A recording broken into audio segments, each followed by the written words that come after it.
kaifa takfuruna billah wa kuntum amwatan fa ahyakum summa yumitukum summa yuhyikum summa ilaihi turja'un. Sallallahu alaihi wasallam. Bapak Ibu jemaah salat subuh yang dimuliakan Allah, alhamdulillah rabbil alamin, sanjungan dan pujian kita sampaikan kepada Allah. Alhamdulillah, sanjungan dan pujian terutama kita arahkan kepada nikmat iman dan Islam, karena kita sudah ditakdir Allah terpilih menjadi hamba Allah. Sebuah kalimat yang patut selalu kita ulang-ulang dalam jiwa, ditanam-tanamkan ke dalam diri. Dalam bahasa Kadin disebut riyadhah dan dilatih. Dan ada pula kalimat yang patut kita luruskan walaupun saya tidak menyalahkan, bahwa ketika kita ingin memperdalam ilmu bagus, memperkuat keyakinan juga baik, tapi ada kalimat kita ini kan cuma Islam keturunan, ini kan cuma Islam KTP. Ada kesan bahwa ketika menyebut kita Islam keturunan, bahwa kita mewarisi Islam itu cuma kebetulan saja, dan kita tidak menghargai itu sebagai sesuatu yang luar biasa. Padahal walaupun itu disebut keturunan, ditakdir menurunkan atau diturunkan dari seorang yang punya Islam, itu perkara sesuatu yang juga luar biasa. Karena kita tak bisa membayangkan andai kata orang tua kita belum kenal dengan Islam, atau masing-masing kita ditakdir Allah lahir dari seorang bapak dan ibu yang tidak Islam, berapa panjang perjalanan diri itu sampai kepada la ilaha illallah. Maka kadang-kadang ada dorongan semangat untuk memperdalam Islam, ada kalimat yang terkesan dari dalam cuma kan Islam keturunan saja. Islam keturunan itu juga sesuatu yang luar biasa, karena tidak semua orang ditakdir Allah keturunannya dari orang-orang Islam. Juga kita terjebak dalam kalimat, ketika semangat memperkuat iman, memperkuat ilmu, memperkuat amal itu baik, tapi janganlah KTP bukan jadi sasaran, karena simbol itu juga sangat penting. Islam ini kan cuma Islam KTP saja. Sekadar KTP juga sangat menentukan. Bapak Ibu bisa bayangkan nggak, andai kata tidak ada identitas Islam dalam KTP itu? Karena kalau berpedoman dari nama, Islam itu juga aneh-aneh kadang-kadang. Namanya Matius, itu Islam apa Kristen? Ada nama Islam namanya Matius. Namanya Yohanes, Islam atau Kristen? Banyak. Kadang-kadang namanya Yohanes, tapi orang Islam. Dulu ada malahan kalimatnya mengarah kepada Islam. Abraham, Islam atau Kristen? Kan susah, karena dulu juga KPK Abraham sama. Baik, malahan pakai Syafi'i, Islam atau Kristen? Karena pakai Theo, ternyata lain. Theo Syafi'i, masih ingat namanya? Dia Kristen. Nah, ternyata identitas itu sudah sangat penting, karena simbol itu bagian dari perwujudan apa yang disimpan dalam saya. Tapi semangat silakan.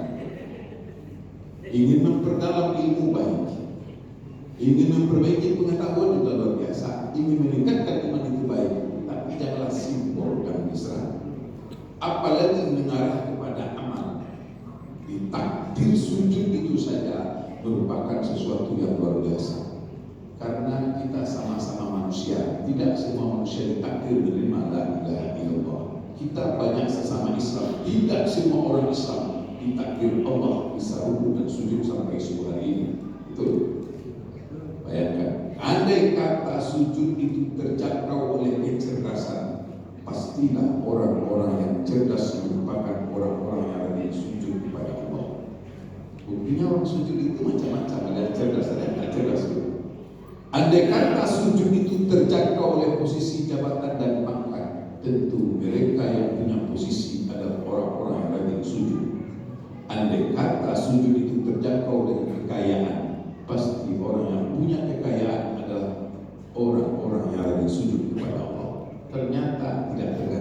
Semua tergantung taufik dan hidayah Allah.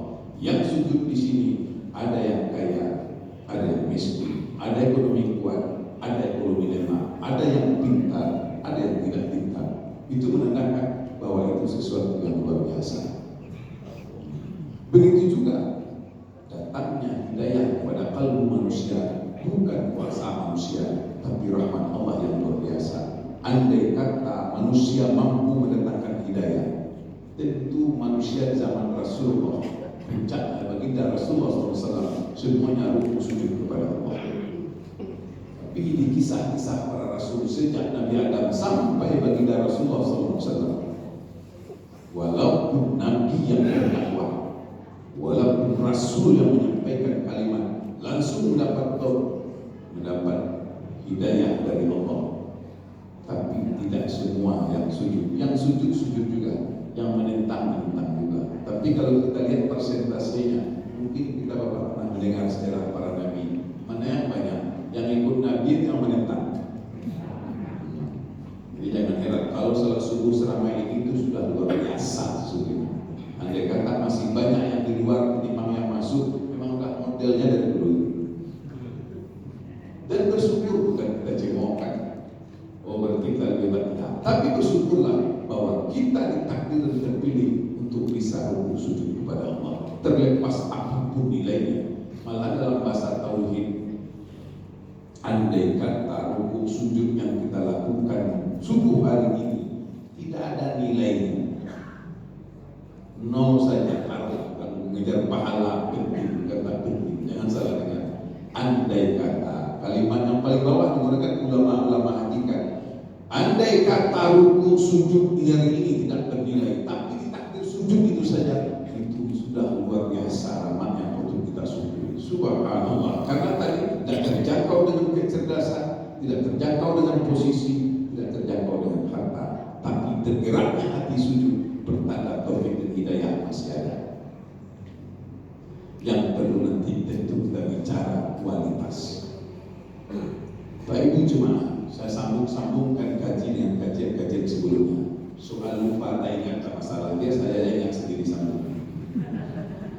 Kami ngaji sendiri, dulu sendiri, bahas sendiri, paham alhamdulillah, paham tak masalah. Yang kita kaji tentang pertama, tentu tinggal mengasah, bersyahadat sudah, sholat sudah, tinggal bicara kualitas. Catatan dulu sebelum saya lanjut. Hari ini karena banyak aliran yang aneh-aneh di YouTube saya lihat, dari dulu sampai hari ini modelnya sama saja. Cuma mungkin apalah, dulu pakai dangdut, sekarang diremiknya, nah itu aja modelnya. Itu gayanya diganti, tapi isinya itu juga. Kalau orang kampung saya bilang apa namanya, lagu dangdut gaya salon, lagu barat gaya salon, itu saja. Pertama, pasti yang digugatnya sujud. Dari dulu sampai hari ini yang namanya aliran sesat, sesat atau paham yang tersimpang dari syariat, pasti yang pertama digugatnya sholat.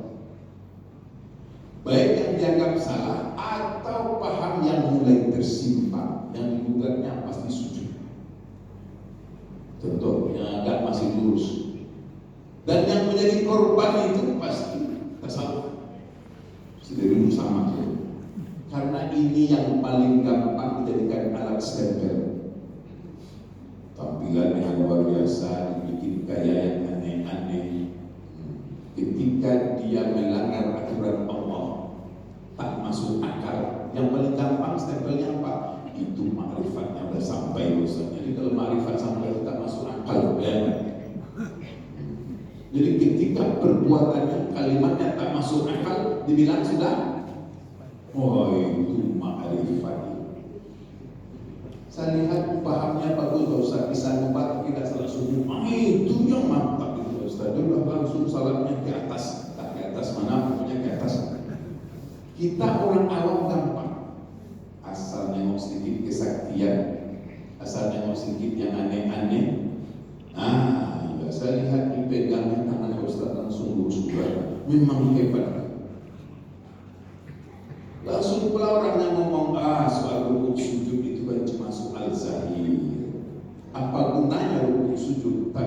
jiwanya hasad. Apa gunanya puasa tapi jiwanya tidak bersih? Tapi hakikat sholat itu di sini, hakikat puasa di sini. Tapi tidak ada tahu dia ada nyanyi sakit itu. Asal ada kalimat paham aliran apapun dan siapapun yang menyampaikan, asal sujud yang diganggunya, pastikan itu pahamnya sesat. Mau pandai dia ngomong atau tak pandai ngomong, bagus kalimatnya atau tidak, dilihat ada kesaktian atau tidak. Kalau sujud dibahasnya, berarti ini bermasalah. Yang kedua, selalu menjauhkan orang dari Quran. Modelnya dulu sama saja. Apakah atas nama kebatinan, apakah namanya atas ilmu hikmah, atas nama ilmu ma'rifat, menjauhkan orang dari Quran. Dan tak jarang Bapak Ibu nanti berjumpa, oh Quran itu cuma zahiriyah, kalau bahasa kajinya itu cuma syariat, itu cuma kaji yang tersurat. Kaji yang tinggi itu bukan yang tersurat, tapi yang apa itu Pak? Jiwa yang bersih nyambung langsung dengan Allah. Ilmu Allah itu dari Allah langsung kepada diri. Sikit lagi langsung dari Nabi baru dia. Kita pun ikut, oh berarti Quran ini kalimat-kalimat biasa. Saya kasih contoh tapi jangan tersinggung. Boleh ya? Kalau tersinggung nanti Bapak udah mau sama saya. Nah, saya ini contoh saja, tapi kalau ada bukan saya sengaja. Ngaji kan tidak boleh nyinggung sebenarnya, ngaji tidak boleh. Tapi kalau contohnya ada pada diri Bapak, saya minta maaf. Karena kaji itu nyentuh, boleh, kalau nyinggung saya berusaha. Diajarkan beberapa kalimat mantra yang dianggap inilah pegangan. Nah, kan nyinggung Bapak ya. Boleh. Bapak Ibu saya yakin dikasih pegangan dulu atau belajar. Dianggapnya belajar Quran biasa-biasa saja, belajar mantra ini luar biasa. Lalu mantra, kalimat-kalimat ini saya beli mantra, nanti ada yang tersinggung kemarin, dibilangnya mantra ini saya Ustaz. Padahal pakai kalimat Allah juga. Kalau boleh saya berduet nih, kebetulan ada Pak Raja di kampung-kampung kita di negeri Melayu ini sama kalimat dibikin pantun tapi ujungnya berkat Allah, berkat Muhammad, berkat baginda Rasulullah, berkat kabul. Apa? Dalam mohon takut ya. Berkat kabul la ilaha. Kan itu nama ibu nanti ketuduh. Apakah namanya nanti doa langkah, pagar diri, pembuka aurat, bahasa Inggrisnya pemanis. Itu dianggap sesuatu yang luar biasa. Disimpan bukunya ditulis.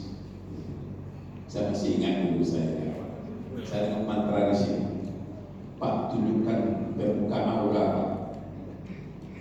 Tulis Bismillahirrahmanirrahim. Dipatah paku 3 patah, dipatah sebelah kiri. Melangkah tidak langkah, cahaya bulan dan matahari. Berkat Allah, berkat Muhammad, berkat baginda Rasulullah, berkat kabul la ilaha illallah. Lo jadi barang. Sedikit lah. Baca nanti Lagi gelete itu. Pengalaman. Pengalaman aku. Kalau katanya panggilnya biasa. Ini niat bukan sembarang niat menjadi cahaya diri, cahaya Allah, cahaya Muhammad. Hilanglah rupa aku. Duduk seperti bulan, duduk di matahari. Turun orang berkabar tak terpilih. Berkatlah pasang. Yang lusuh pasang minyak, rajin pasang wudhu tak kena. Minyak untuk kata. Ayah jadi korban tetap tasawuf itu. Yang seperti ini ditaruh tinggi-tinggi. Ada mari, kalau ada jangan langsung saya. Mari dapat doa di atas bersifat. Quran dianggap biasa kan. Kalau orang minta kaji yang ini ya cari ada khusus lagi. Kalau Quran ini biasa saja. Dia baca Quran aja payah Iqra 2. Ini dianggap luar biasa. Ini contohnya mulai salah saja, mulai salah paham dia. pula kalimat yang lebih dasar daripada kalimat Allah. Jadi kalau ada bapak ada yang mulai selesai subuh menemukan apa iya kalimat yang lebih tinggi. Kalau boleh saya pakai tantangan bahasanya sombong. Cari kalam yang lebih dasar daripada kalimat Allah. Bapak kumpulkan semua ilmu sakti bapak. Nah, coba bandingkan dengan Al-Fatihah. Malahan yang sering berjumpa ini fenomena yang saya jumpai bapak. Ketika bapak susah sakaratul maut, yang suruh baca mantra apa ya? Ya kan? Ya gini. Semua pegangan dia itu suruh pakai apa buang? Kan ngerti semua? Hampir. Tadi berapa tahu ya? Kan ngerti semua. Yang jadi tanggungan terakhir pasti Ustadz yang jadi tanggungan. Pak Ustadz, baik. Asal susah matinya, keluarganya mulai curiga. Pak Ustadz, apa kabar? Nampaknya bapak ini agak payah pulang. Nanti keluarganya juga cepat mati ya. Dia sakaratul mautnya payah Pak Ustadz. Tapi saya yakin waktu hidup dia hebat. Ya kalau hebat mati lah ya. Nah, tapi nampaknya dia banyak pegangan Pak Ustadz. Kalau banyak pegangan mau mati itu dipegang apa dibuang? Kalau banyak jelas kalau mau mati itu pegangannya penting. Ini tidak pegangannya mau dibuang, pegang apa dia lagi? Sedangkan menghadap orang saja dia perlu pegangan, betul kan? Nah, ini juga bapak maaf sekali lagi. Menghadap pimpinan baca ini. Kalau mau ke kantor baca ini. Menghadap urusan orang baca ini. Menghadap Tuhan hilang pegangannya, kecil gitu. Kalau bisa hidup bapak tanya dulu nanti bapak sebarang uang saja nanti tersinggung ya. Dia sudah susah cari berapa itu pegangannya saling aneh-aneh. Ternyata semua yang dianggapnya luar biasa ketika mau menghadap Allah tak berlaku, malah kita. Padahal orang Islam yang ruku sujud kepada Allah secara zahir, secara syariat 5 kali kita menghadap Allah. Apa tadi buat? Tunggu mati baru. Ketika salat subuh, inna salat inni wajjahtu ini wajah itu aku hadapkan wajahku kepada wajah Allah. Orang tasawuf menyebut ini mematikan diri sebelum mati. Walaupun jasadnya orang masih berjumpa, tapi diri mi'raj kepada Allah. Saya kan buka semua. Nanti tidak. Ketika roh berpisah, baru pegangannya disuruh kuat. Akhirnya yang berlaku la ilaha kebetulan ajal sampai bilangan sudah bersamaan dengan datangnya Pak Imam atau Pak Raja. Keluarganya terima kasih pasti. Loh, mana sedih salam ya. Makasih Pak Ustaz namanya Daya. Karena dianggapnya ini lewat yang luar biasa. Nah, sebanyak itu contoh mengapa kita kurang yakin kepada ayat-ayat Allah yang ada manusia bagi pegangan, padahal Allah mengajarkan kalimat-kalimat luar biasa. Jangankan kalimat manusia, Quran sendiri sudah lama membuat tantangan. Wa in kuntum fi raibin mimma nazzalna 'ala abdina fa'tu bi suratin min mislihi. Sebenarnya kita baca wa in kuntum fi raibin mimma nazzalna 'ala abdina fa'tu bi suratin min mislihi wa da'u syuhada'akum min dunillahi in kuntum shadiqin. Ini kalimat andai kata ada ragu manusia tentang kualitas kalimat Allah ini tentang Quran, silahkan saja bikin pembandingnya. Kalau perlu panggil dari kalangan manusia maupun berkumpul dari kalangan jin untuk mensilahkan mungkin seperti Quran, itu menjamin kualitas kalam Allah. Bukan tak bisa orang Arab bersair, dia ahli syair, ahli bahasa Arab saja tak bisa membandingi kalimat Quran. Awak dengan kalimat lain bukan membanding Quran. Ini bukan cara Pak tahu mencari aneh-aneh. Sedangkan ahli syair Arab saja tak mampu bikin sebuah kalimat yang setara dengan Quran, apalagi orang Arab Arab ini.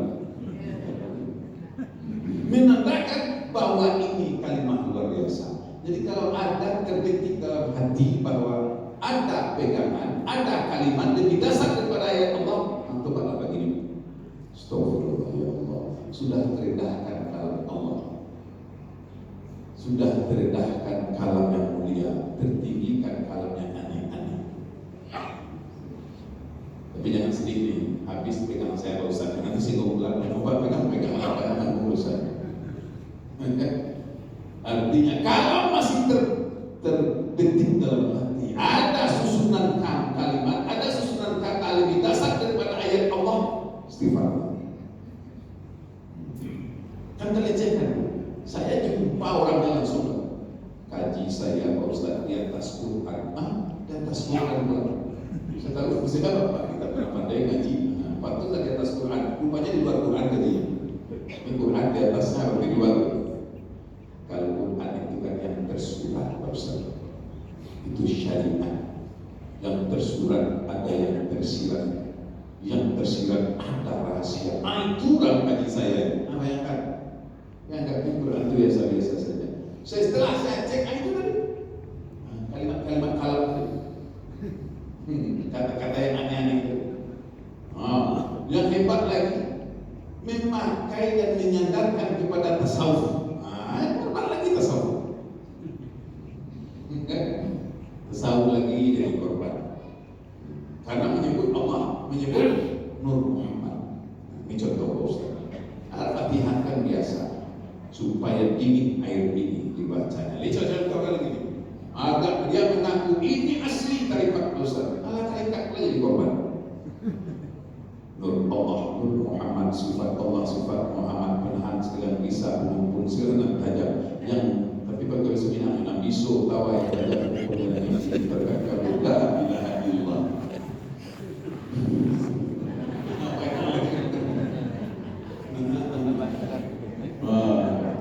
Ini tasawuf ya Ustaz. Kan tasawuf malah jadi korban. Lillah, dan langsung saya jumpa saja. Saya jumpa juga dia jual martabak nasi goreng karena saudara.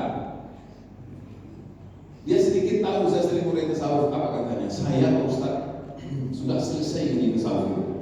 Saya kaget saya langsung. Hebat Bapak.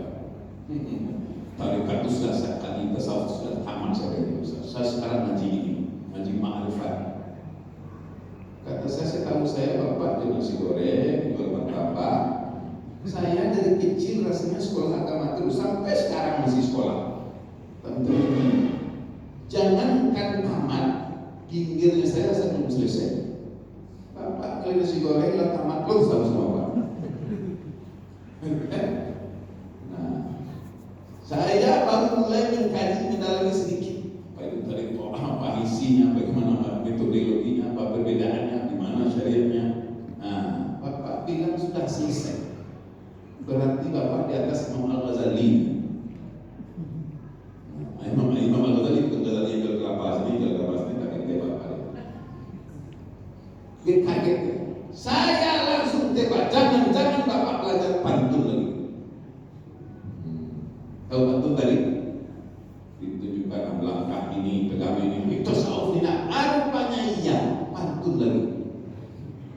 Kalau Bapak tahu satu saja, nggak usah. Karena itu kan syariat Pak Ustaz. Karena dia dagang saya yakin kualitas ilmunya. Tidak usah Bapak bicara ma'rifat. Tahu Bapak apa itu syariat saja. Bapak angkat tangan saja. Luar biasa. Syariat itu hukum, ketentuan, garis, metode. Syariat itu susunan Allah. Dirumuskan ulama dan ilmu fikih. Bapak ngerti itu saja mengalahkan sebanding Imam Syafi'i. Nah, ini contoh. Ini kalau berjumpa, satu tadi menjauhkan orang dari sujud, yang kedua menjauhkan dari Quran. Jadi sepotong Bapak Al-Fatihah Bapak amalkan, Bapak lihatkan lebih dasar sebenarnya dengan kalimat-kalimat yang lain. Jadi kalau masih terbetik dalam hati, ada susunan kalimat, ada susunan doa lebih dasar kepada ayat Allah, istighfar. Nah, sama dengan tadi kalau saya bukan melarang Bapak pasang niat, tapi untuk utamakan. Ini mau ke kantor pasang, mau jualan pasang niat, tapi untuk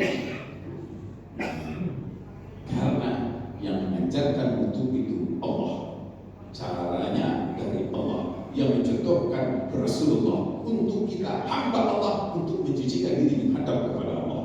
Ada satu iman, gak biasa itu. Iza kuntum ila sholah fa'usilu wujuhakum wa aydakum ilal marafiq wa amsahu dirusukum wa arjulakum ilal ka'bayn. Wudhu itu bukan perkara biasa, bukan perkara sakit. Itu syariat. Di situ tarikat, di situ hakikat, di situ ma'rifat. Karena mengapa dikatakan ma'rifat? Itu cara yang diajarkan Allah, bukan cara biasa-biasa.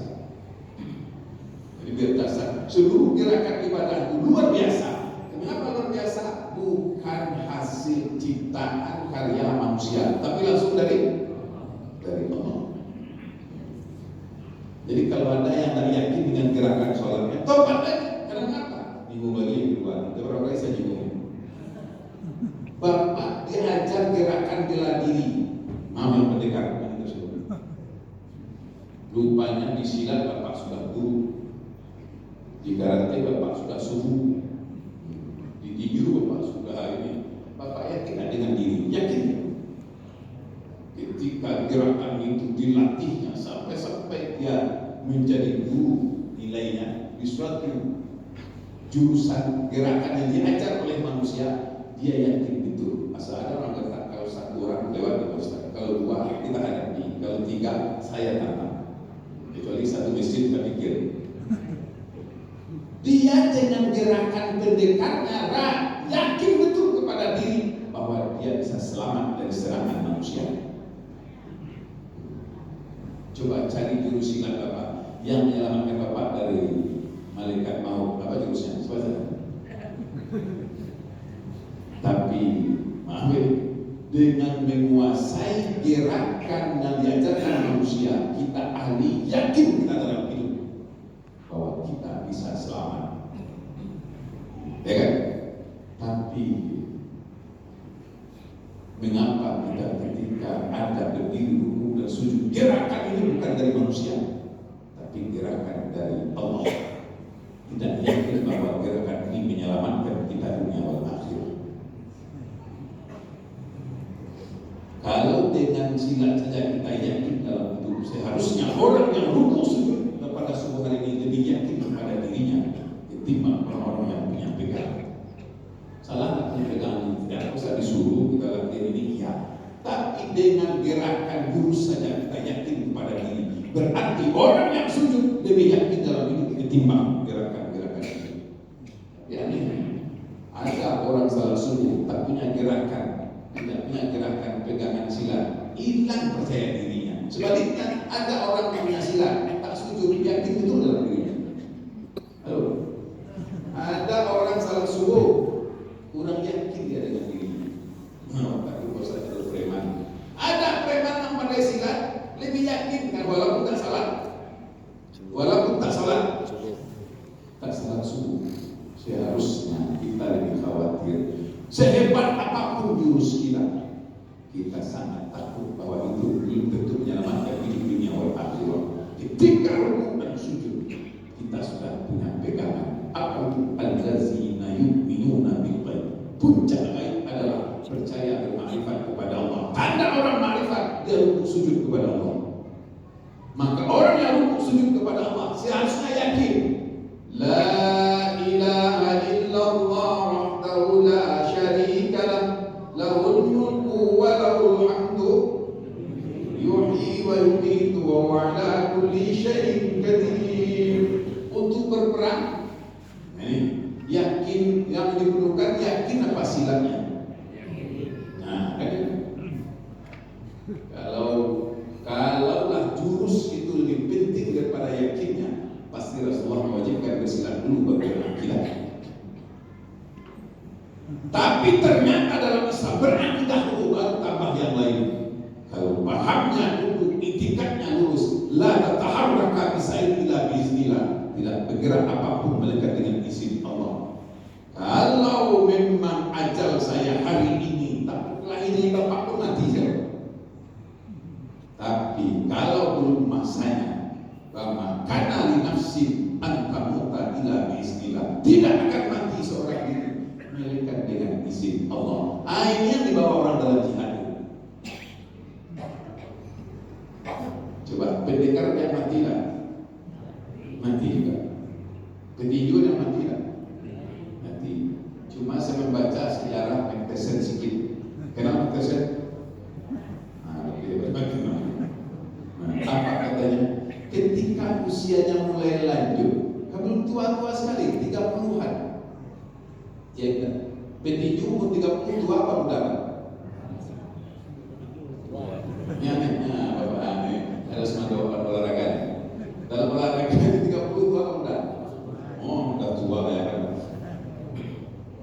Dalam olahraga, atlet itu kalau sudah kepala 3 dianggap tua. Bapak kepala 3 dianggap masih muda seperti dulu ya kan. Karenanya berubah.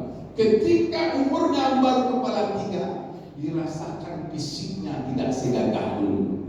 Mungkin dulu diamnya goyangnya. Pas dicobanya, tidak mau lagi. Langsung sadar ya. Sadar itu bahasa Indianya atau untung. Apa katanya? Saya tidak ada lagi. Walau latihan dia kali itu. Saya tidak ada lagi. Ketika fisiknya mulai menurun, dia sadar kita tidak ada lagi. Ujungnya pensiun. Tersenyum saya, Allah. Wajar pula yang mengenal Islam. Ketika tenaga mulai turun, saya mulai lemah. Berarti McTesen tidak ada lagi. Yang tidak sadar itu orang Tegerang McTesen aja ke dunia. Ketika kekuatannya mulai turun, dia sadar saya tidak lagi. Tak ada lagi. Ini preman Cini kadang-kadang tak salah sadar lah kalau anak semuanya sebagai ayo. Ada yang lucu, udah kepala 7 masih mendadak. Kau kenal dengan saya? Apa? Aku kan tak kenal orang, malas melawan orang sebenarnya. Macam-macam yang saya. Orang sebelah ngomong jangan dilawan itu kampung yang saya samburan itu bang. Kalau